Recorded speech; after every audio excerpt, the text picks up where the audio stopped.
The Russian PPS-43 submachine gun, chambered in 7.62 Tokarev, is really an engineering marvel when it comes to stamped metal submachine gun construction.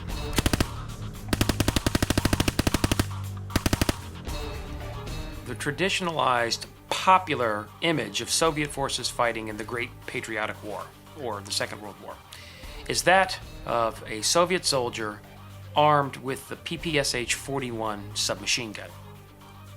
This very popular weapon is easily identifiable by the presence of its wooden stock, its distinctive 71-round drum magazine, and its barrel shroud.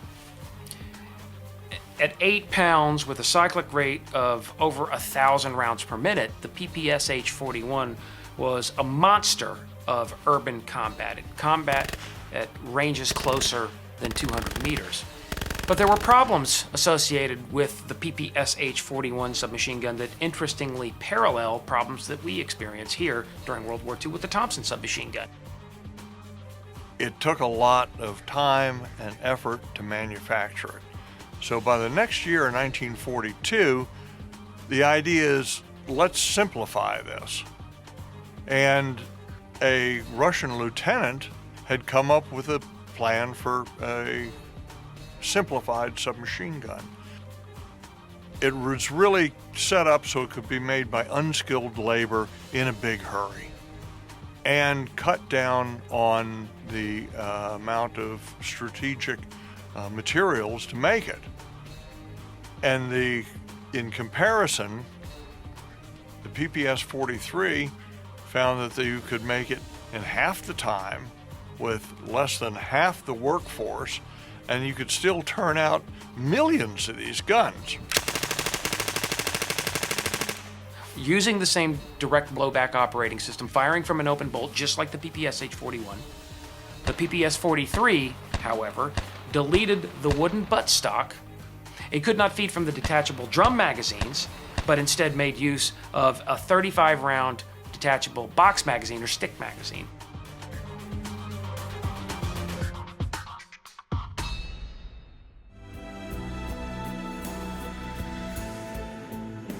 The PPS-43 submachine gun was a monster of urban combat at ranges closer than 200 meters. It was very effective at these ranges because of the 7.62 by 25 millimeter Tokarev cartridge, which performed perfectly at close range, the types of ranges that one would encounter in urban combat. And urban combat was something that happened so frequently during the Second World War. For the Soviets, for the Red Army during World War II, the PPS-43 was really like the British Sten gun. It was like the M3 grease gun. As demand for small arms, in particular submachine guns, increased, the Soviets needed to find a way to make them cheaper and more efficiently, and the answer was the PPS-43.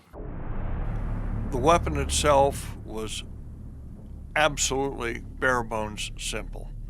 It had a cocking handle that was integral to the bolt. It had a simple sliding bar safety.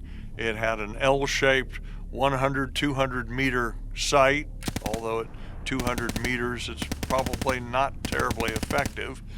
And these were all made of stamped steel parts. It provides a folding stock and a very compact gun, even though it said they were issued mostly to reconnaissance and tank crewmen. You see plenty of PPS-43s in standard Russian infantry regiments. It still uses the direct blowback open bolt operating system. It still fires the 7.62 by 25 millimeter Tokarev cartridge.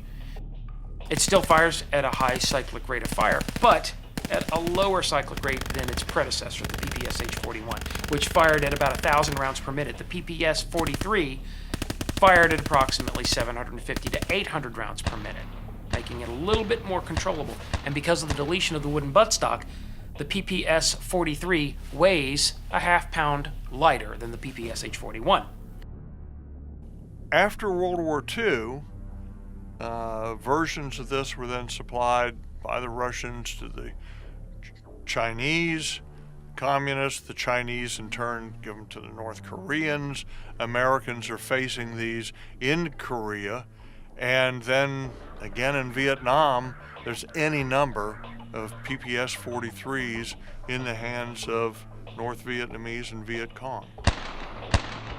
Of course, the PPS-43 is a machine gun controlled by the National Firearms Act. That's all the time that we have for this week. If you like this show and you're not an NRA member, you need to join right now. Go to AmericanRifleman.org. I'm Mark Keefe, and I'll see you next week right here on American Rifleman Television.